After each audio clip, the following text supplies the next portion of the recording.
Hej fina du och välkommen tillbaka till min podcast Jag har tappat det.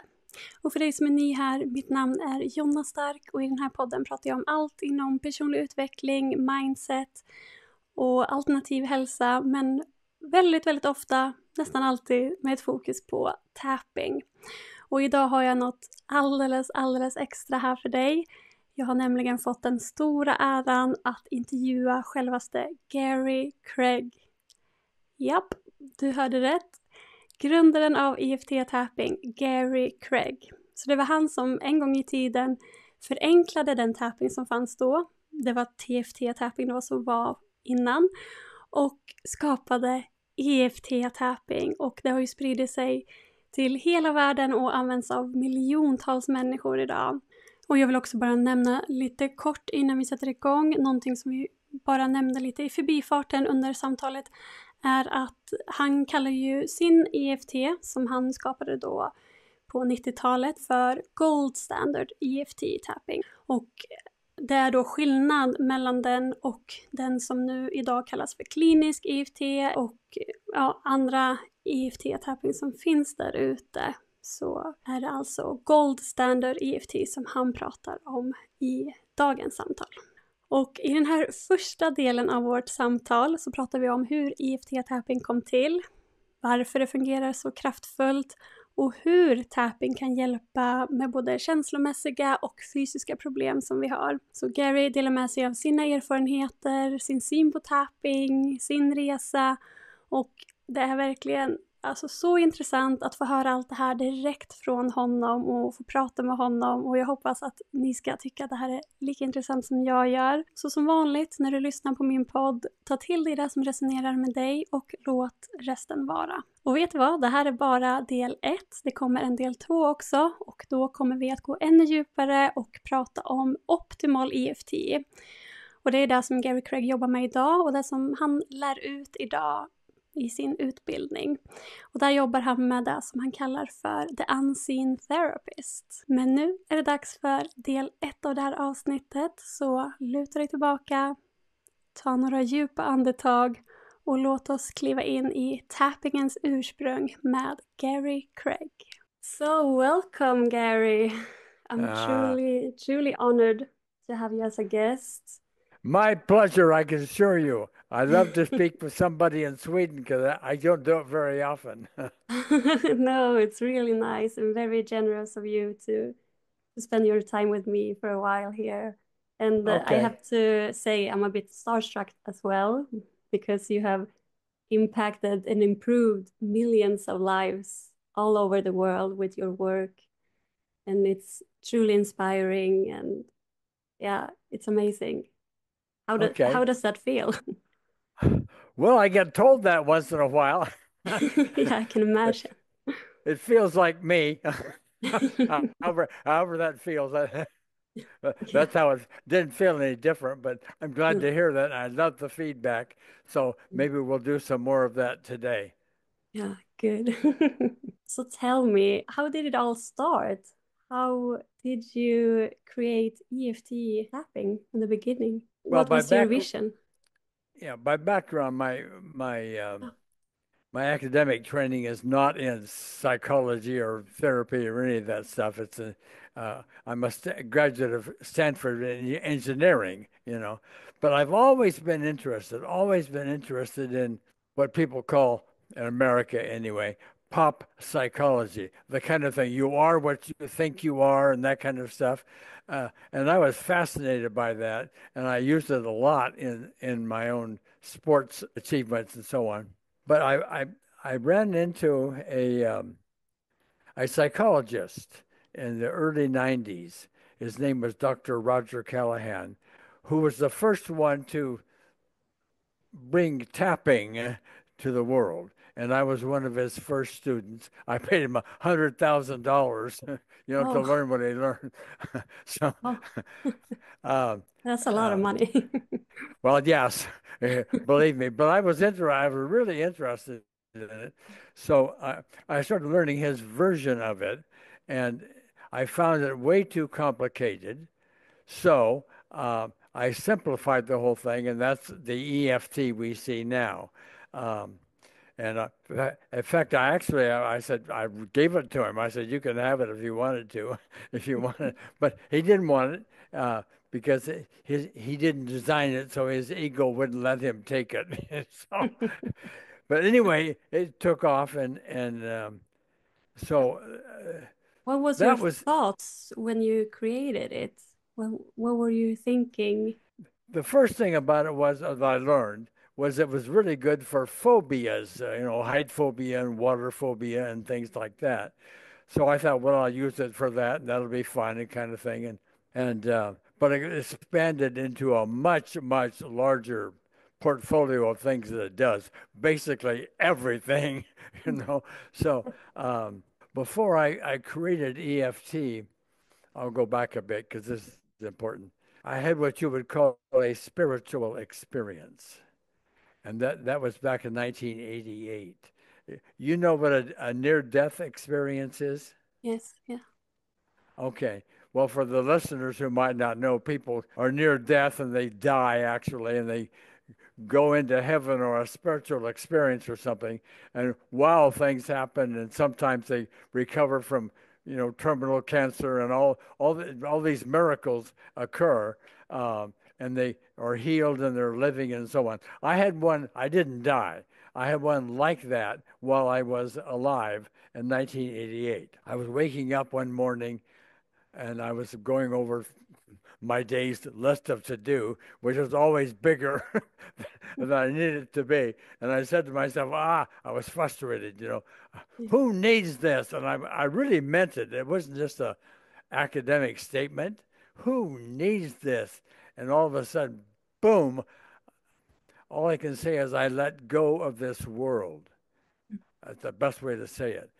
Nothing in this world mattered. It all left.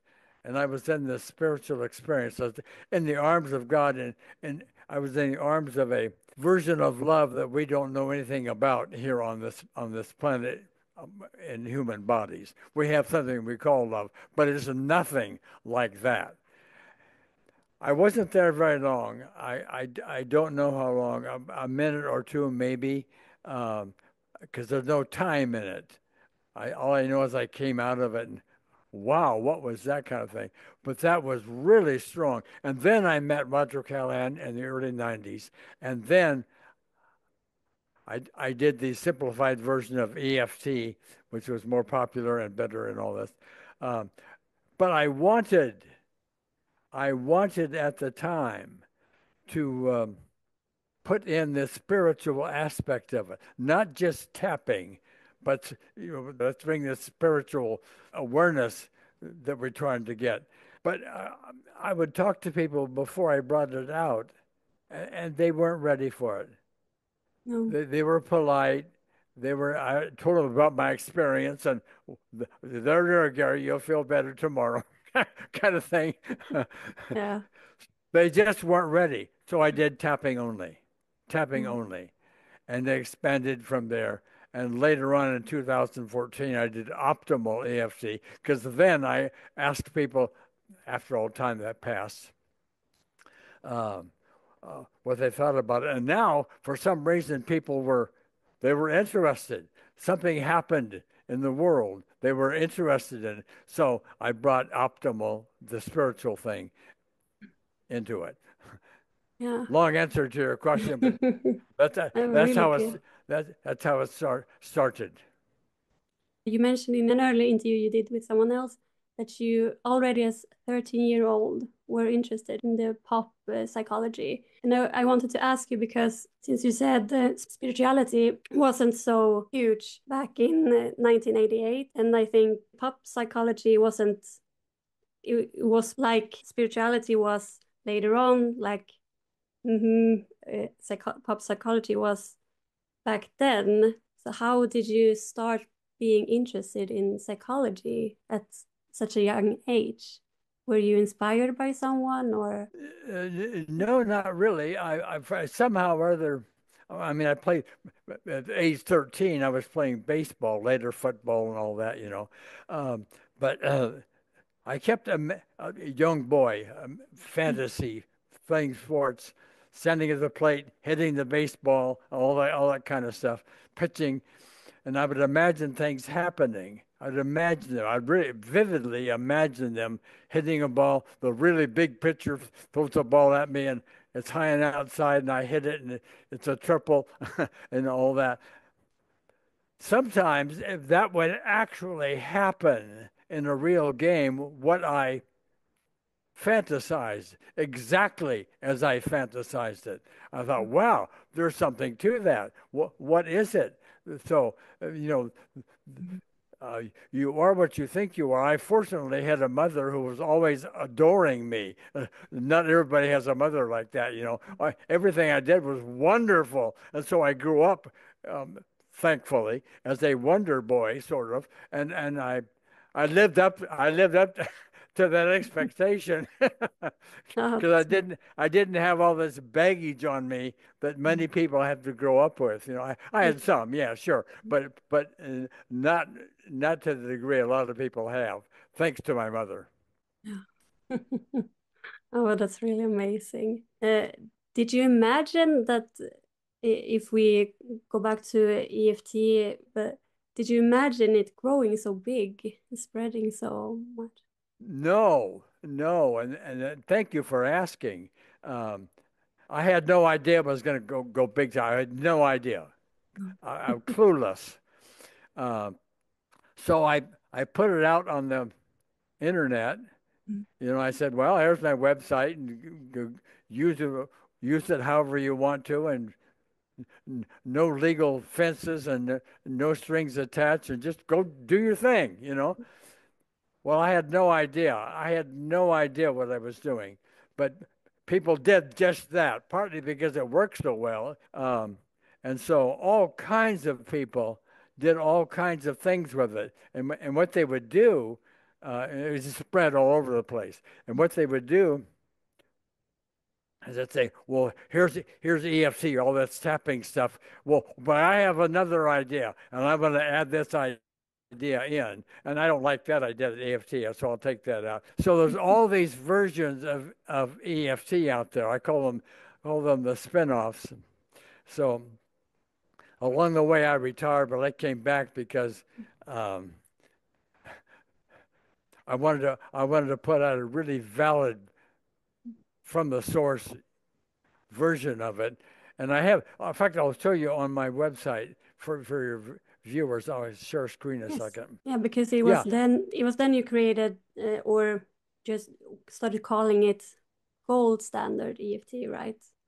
Well, At that point. yeah, that's correct. But notice this. This is my website. Click here on free stuff. And right in the very first thing, the Gold Standard official EFT tapping tutorial. I have this full tutorial from beginners all the way through mastery, all free for everybody, including your viewers. I'll click on that and do that right. So there it is, and here's a table of contents and everything that's in it and so on. So anybody who really wants to have an EFT tutorial or something like that, EFT tapping, here it is, everything right here, all free. Oh, So that's anyway, so generous of you. okay. Now, I forgot where we were. Yeah, so the Gold Standard EFT, tell me about it. Or if someone, I think everyone here who listens here knows about EFT, but let's pretend that they don't know about EFT. How would you explain the Gold Standard EFT? We got to go back to first of all, to the spin-offs who have changed it. I'm not criticizing it. It's just what people do. They changed it in all these different ways. So we needed a tutorial. So I called it the Gold Standard, from the source, the real deal tutorial. And I put it up here for free. It is only for free for individuals. It's not free for some spin-off who wants to do their thing. They're not allowed to use it and teach from it, but individuals are. So every one of your individual people can use it all they want. So that's why it's called Gold Standard, because there isn't anything really close to it out there. So how would you explain it to someone who is completely new to it? Well, EFT tapping, I developed a couple of one-liners that help explain that, it's an emotional version of acupuncture, except we don't use needles. What we do is we tune into an emotional issue, a phobia, an anger issue, a trauma issue, and so on. And we will, with the process that's explained, you'll tap on certain parts of your body, here and here and here, while you're tuned into the problem.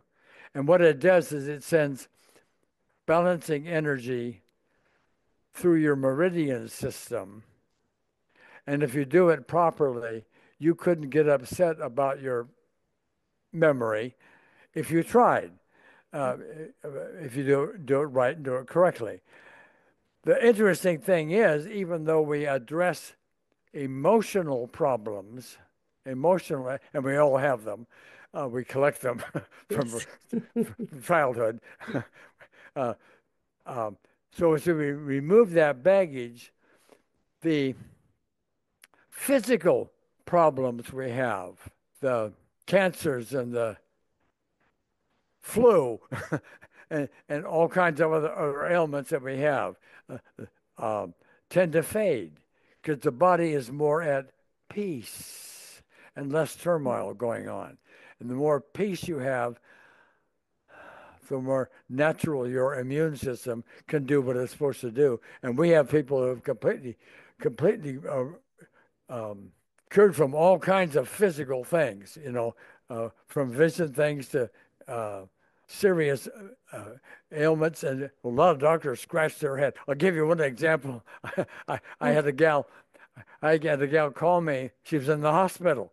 I said, "Well, what are you in the hospital for, Carol?" "Well, I have a bad stomach, and the doctor said I got to be operated on tomorrow because they could push on my stomach and feel something. And, whoa, that's got to come out. And that's bad."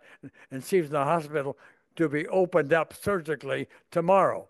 So, so I did some work with her over the phone with EFT tapping. Yeah. Some work with her.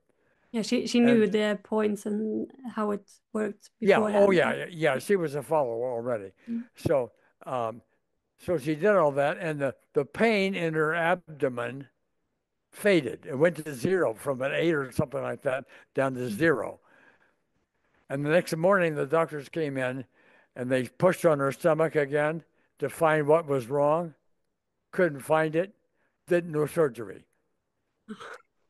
Whatever it was, whatever serious thing calling for surgery, gone. I have story after story. We have on our website, and it's free to everybody, 30 or so impossible healings that we've shown, and so on. Yeah. So anyway, long answer again, but there you are. When you tapped for her stomach, what exactly did you talk about during the tapping? Well, and as I recall it, it's been several years. As I recall it, I would only tap on the symptom, her stomach pain, even though I have this pain in my stomach, and then she'd tap here, pain on my stomach, pain on my stomach, pain on my stomach, pain on my stomach. But I did 2 or 3 rounds of that, and the pain in the stomach left. I usually, and probably I did this then, but I don't recall. I'm looking for emotional issues that would cause this, because I find over and over and over again our big issues, our big diseases and everything have emotional causes. That's a really big deal, a really big finding. But it happens over and over again. Yes. So I may have asked her about some of her emotional issues. I recall there was somebody she was dealing with overseas someplace that wasn't behaving well. I don't, very vague now, but I probably dealt some with that to look at cause. But anyway, bingo, all gone. Amazing. Yeah. Can you remember the first thing that you tap or by yourself? Or No, I don't. I don't. As I told you, I was fortunate to have a adoring mother, and so by the time I was learning this, I was in my 50s. I had no discernible nothing that was bugging me anyway. I had nothing I really needed to tap on, but other people did, and I was helping them uh, begin with phobias. Later on, all kinds of really good stuff happened with our war veterans, um, and I mean, the guys all had PTSD, and they couldn't sleep at night. They were afraid of their nightmares. They have intrusive memories and all that. yeah. I invited a whole bunch of them. Well, actually, a partner of mine who went to the Veterans Administration in Los Angeles, and we were really brand new people at this at that time, and dealt with a number of hospitalized veterans and cleared up their PTSD, which nobody in the VA could do with all their pills and magic. We cleared up several, 5 or 6 fellows completely with their it's on video. People might want to write this down. 6 days at the VA. It's on the internet someplace. The number 6 days at the VA. You'll probably find that video. Okay. Yeah, I will try to find it and put it underneath here so people can watch it. Okay. It's so fascinating and amazing that it can help so many people in such a short period of time as well. Well, let me say one thing. The reason why, if you think about it, the reason why we take care of emotional issues and physical diseases start to fade is because of this logic. And by the way, every doctor I've ever talked to, every MD I've ever talked to knows this. And that is, if someone's carrying around grief, guilt, anger, trauma, negative emotions, which we all have, some more so than others, what that does, even though you're not consciously aware of it, even though it's just kicking around in the background, what that does is create in your system a cascade, a whole bunch of negative chemistry. That's my term. But your adrenaline goes out of balance. Your cortisol goes out of balance. Hundreds of repair mechanisms and chemical equations in the body go out of balance. You've got a whole bunch of turmoil going on inside. You create peace in the system, and you get rid of this anger at your father and distrust of your mother, you know, and this thing about somebody you don't like and the resentment and all that stuff that goes on, the traumas you've had and so on. Your system creates more peace. You are more peaceful emotionally. And as a result, there is a less turmoil, and your immune system can then stop handling the turmoil and start going to the various diseases that you have developed. The doctors know about that. They don't know what to do about it. They're not taught that in medical school. I would like to, if I had my way about it, every medical school would, for the first 2 years of training for the doctors, use EFT on emotional aversion, because that turns out to be a major cause of our physical diseases. You take someone who was abused as a child, sexually or otherwise, it's abused and rejected and beaten and all kinds of stuff. They have all kinds of anger and other issues that they carry with them. And they are candidates, big time candidates for the big diseases. And if you clear out the emotions from once upon a time, which we can do, you create more peace. You don't need the pills and the shots and the surgeries and all that stuff. Sorry to talk so much. Go ahead. No, it's good. I love listening to this. It's really interesting to hear. And I really wish that all children can learn EFT growing up, having it Oh, from you the talk about. beginning. Let me talk again about children. Yes, please. One thing I would love to see happen is that every parent in the world learn EFT, either it's a spiritual version or tapping. And every night when they tuck the young children into bed, you say, "Well, how was your day today?" You talk to them and say, "Oh, Tommy teased me in school today," or they'll start talking about their problems. And as they do, they're tuned into them. And if the parent would just lightly tap while the child was talking, because they like the touch and everything. The children like to be tapped on. It's a form of love, uh, and all that. And just as they're telling their sad stories, you are resolving a lot of that sad story. You are unloading the baggage other people would carry on from that child. They don't carry as much, and so they are freer as they grow older. Very important, but go ahead. Yeah, we were really good. I really hope all parents listening now take this to heart. What do you think the future holds for EFT tapping?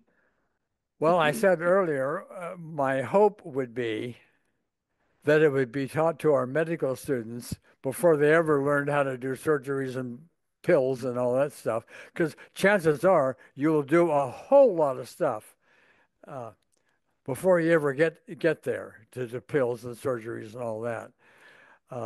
It's my view. I can't prove it by anything, but if people for their various medical diseases did EFT well, professionally, skillfully, well, before using drugs and surgeries and stuff, would have a reduction in the need for drugs and surgeries of about 80%, at least 50%, but I think 80% if they're done really, really, really well.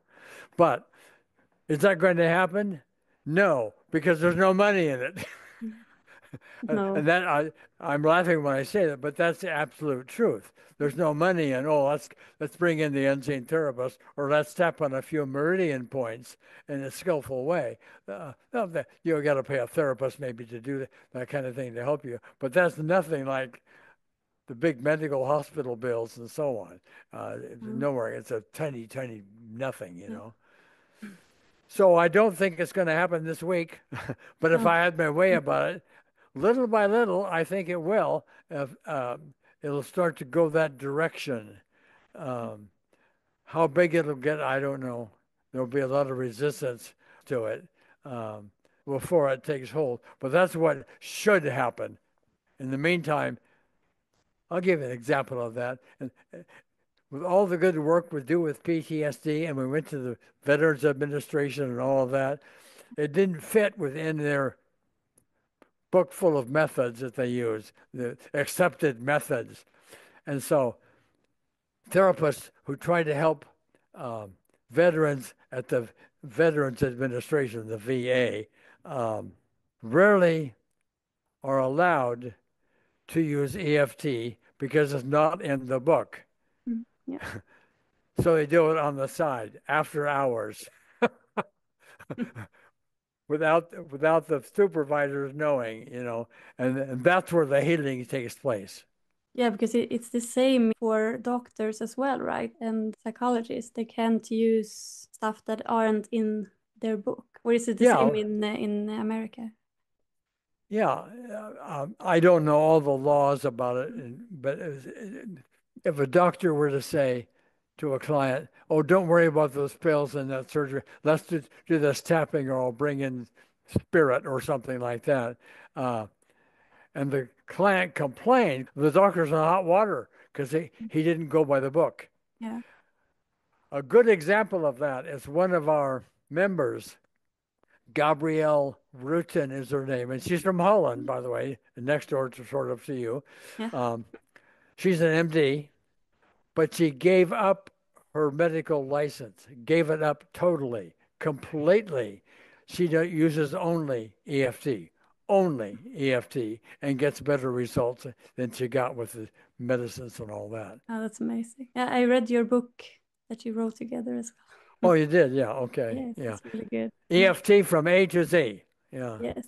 Yes, I can see it in the background. Yeah, right there. Yes, exactly. Så det här var del 1 av mitt samtal med Gary Craig. Och de länkar som han nämnde och pratade om, de hittar du här under i beskrivningen. Så kommer del 2 ut nästa vecka. Så håll utkik, så ses vi igen då. Hej då!